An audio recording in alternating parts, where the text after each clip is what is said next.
Salut à tous, c'est Vince Attack et nous voici pour la petite news mercato qui tombe comme ça, comme un cheveu sur la soupe à tout moment. C'est la folie, c'est le mercato, on va avoir 2 semaines de feu, des rumeurs à tout va, des vrais, des pas vrais, des fake news, pas des fake news, on s'en fout, moi je kiffe, c'est le gros bordel, c'est amusant. Voilà. Et vaut mieux en rire qu'en pleurer de toutes ces rumeurs-là, parce que c'est bien d'avoir un peu d'animation quand là il n'y a pas de match en ce moment, et ça nous fait un peu penser à autre chose avec tout ce qui se passe en ce moment, donc c'est plutôt bien.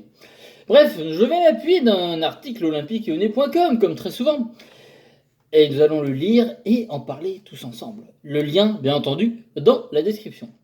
Mercato OL ciblerait Marcao, qui, entre parenthèses, Galatasaray. Très bien. Rudy Garcia souhaite obtenir un défenseur central supplémentaire. Sans nouveau départ à ce poste avant la fin du mercato, cela sans compromis car l'Olympique Lyonnais possède encore Joachim Andersen et Sinali Diomandé, que je trouve qu'on aimerait voir plus souvent parce qu'il a du potentiel. Sur le banc. Si un stopper était amené à partir, le club rhodanien ciblerait notamment Marcao, Galatasaray. Avec le transfert de Fernando Marchal à Wolverhampton, l'Olympique Lyonnais a perdu un élément important de sa défense. Rudy Garcia souhaite donc obtenir du renfort dans ce secteur. Cependant, il n'est pas dit que l'entraîneur rhodanien soit écouté. L'OL a encore 4 défenseurs centraux, Marcelo, Jadon Deyer, Joachim Andersen et bonjour Sinali Diomandé. Sans départ d'un de ces joueurs, l'Olympique Lyonnais ne devrait pas bouger, explique le journal de L'équipe. Il est sous contrat jusqu'en 2022. L'international danois est sur les tablettes du Torino. Et ses dirigeants ne seraient pas contre un prêt ou même une revente. Mais pour l'heure, aucune proposition ne sera arrivée dans les bureaux. Concernant les potentiels recrues à ce poste, le média sportif évoque le nom de Marcao, joueur de Galatasaray. À 24 ans, le Brésilien est sous contrat avec le club turc jusqu'en 2022. La piste menant au stopper ne sera envisagée qu'en cas de départ. Bon, les rumeurs font que il y a peut-être beaucoup de chances qu'il soit au moins prêté au Torino. Donc ça peut se faire, oui. Maintenant, on va se renseigner sur ce Marcao, qui serait visiblement défenseur central. Alors, on va plus en regarder et je me trompe de lien dans la description.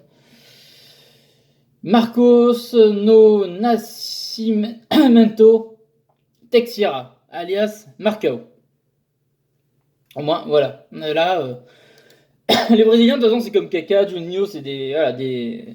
Tu résumes vite fait tous leurs prénoms, leurs surnoms, tout ça, tous leurs noms. Mais c'est sympa. Parcours professionnel. Alors j'ai un vague parcours sur Wikipédia. Qu'est-ce qu'elle est moche cette page Wikipédia. Il n'y a rien. Bon. Oh là, mais d'accord, mais c'est pas du tout ce mec-là. C'est un mec de 45 ans. Aucun rapport. Bon, on va prendre un Transfermarkt. Ça fait longtemps. C'est bien. C'est bien Transfermarkt aussi. Bon. 24 ans. Brésilien. Ça fait plaisir, le Brésil. Je prends le Brésil à Lyon, ça fait toujours plaisir. J'en ai rien à foutre. Sa valeur serait de 5,50 millions d'euros. Je vous mettrai le lien Transfermax parce que c'est intéressant, ça vous permettra de checker tout ça. Je vais de plus en plus m'appuyer sur ce site que je trouve très bien finalement. C'est vrai. Alors, donc 24 ans, 1m85, un beau bébé, une belle armoire à glace quand même. Dans le football, c'est toujours bien ces tailles-là. Défenseur central, pied gauche, club actuel Galatasaray. Il est dans l'équipe depuis 2019. Il est en contrat jusqu'en 2022. Sa valeur est de 5,50 millions d'euros. Sa position principale est défenseur central. Voilà, des deux côtés. Et il peut être milieu défensif. Mais ça, c'est cool. Polyvalence, ça peut dépanner. On sait jamais, mais on savait beaucoup au milieu de terrain. Ça peut dépanner. Alors, son parcours. Tac, tac, tac, tac, tac. Il a commencé à l'Atlético Paranaense. Je sais pas le prononcer, c'est une catastrophe. Voilà, tac, voilà, il joue beaucoup au Brésil. Ouais, il a été beaucoup au Brésil en fait finalement. Il a joué après à Chavez, bref, au Portugal. Et il est à Galatasaray depuis 2019. Ok. Performance, machin. Nanana, trophée, qu'est-ce qu'il a gagné? Super Coupe, alors il a gagné le championnat de Turquie, la Coupe de Turquie, la Super Coupe de Turquie, je crois, voilà ça. Bon, écoutez, Galatasaray sera toujours un bon club. Après, c'est clair que le profil en fait prendre beaucoup à Marcelo, qui était au Besiktas, brésilien Besiktas assez costaud. Bon, bah écoutez, pourquoi pas. Ce serait bien qu'il ait quand même un peu moins la charrue au cul que Marcelo, même si ces derniers temps, je le conçois tout à fait, qu'il fait de très bons matchs. Donc voilà, on va pas non plus tout le temps le clasher. Ça, c'est bien de transformer quand même les réseaux sociaux, l'Instagram et tout, c'est sympa ça. L'Instagram n'est pas disponible, le Twitter, peut-être trompé. Galatasaray, tout ça. Ah, intéressant. Bon, bref, après, voilà. L'avantage, c'est quand même un joueur qui compétit le championnat européen. Galatasaray, malgré que le championnat de Turquie, peut-être pas autant huppé que d'autres championnats, ça reste un très bon championnat. Il y a des talents. Ça, des joueurs en fin de carrière aussi, mais qui sont très bons. Il a dû connaître la Coupe d'Europe avec Galatasaray, si je ne dis pas de bêtises. Donc voilà, puis la Turquie, l'ambiance est incroyable. Donc tu sais jouer dans des ambiances de fou quand tu as été en Turquie ou en Grèce.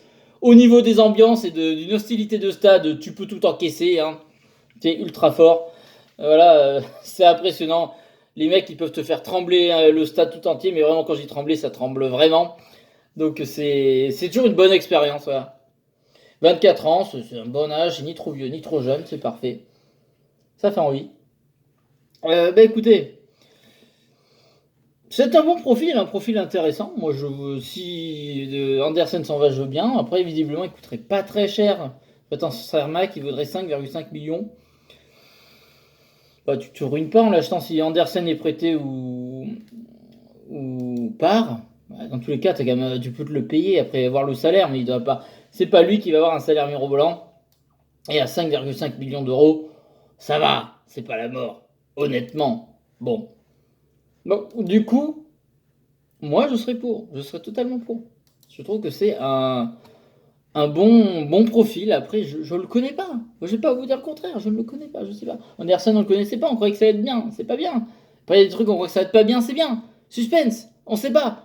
Bon, en tous les cas, ça serait bien de pallier Anderson, en tous les cas, parce que quand il est là, il est transparent, il fait des cagades, et quand il est pas là, il est pas là. Je veux dire, on a un trou en défense centrale, on peut pas tourner que sur Marcelo.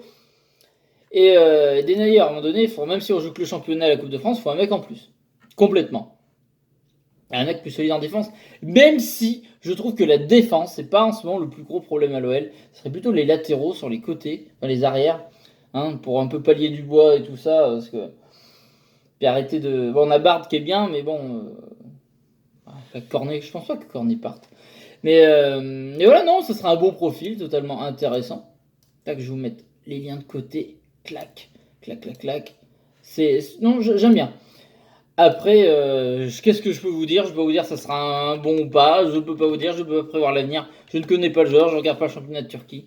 Je vous l'avoue, hein, voilà. Mais ça vous étonne pas. Je pense que beaucoup de gens ne regardent pas non plus le championnat de Turquie. S'il y en a, n'hésitez pas à me dire dans les commentaires ce qu'il vaut. Et si vous regardez le championnat de Turquie, pour quelle équipe vous êtes. Donc après, il y a quand même des bons clubs. Je dis pas ça en méprisant, parce que je trouve que c'est un championnat très intéressant, moi, malgré tout. J'aime bien les clubs qu'il y a, j'aime bien l'ambiance, les stades, tout ça, c'est cool, quoi. Enfin, ça vaut le coup de voir un match là-bas dans sa vie, quoi.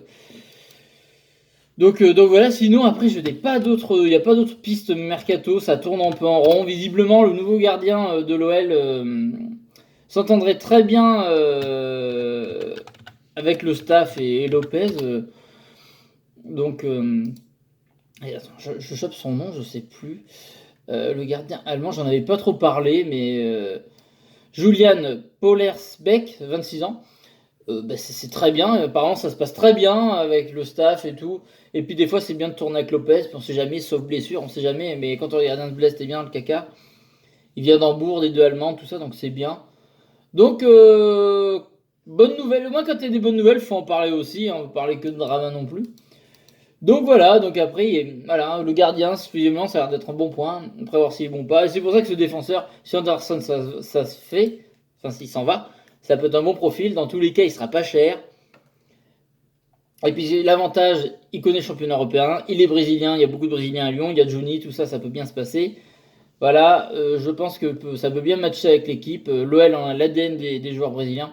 Donc voilà, je pense que c'est assez intéressant. Donc je suis pour. Bref, dites-moi ce que vous en pensez dans les commentaires. N'hésitez pas à me donner votre avis, puis si vous connaissez le joueur. Et si vous suivez le championnat de Turquie, n'hésitez pas à m'en parler, de m'apprendre des choses, ça m'intéresse énormément.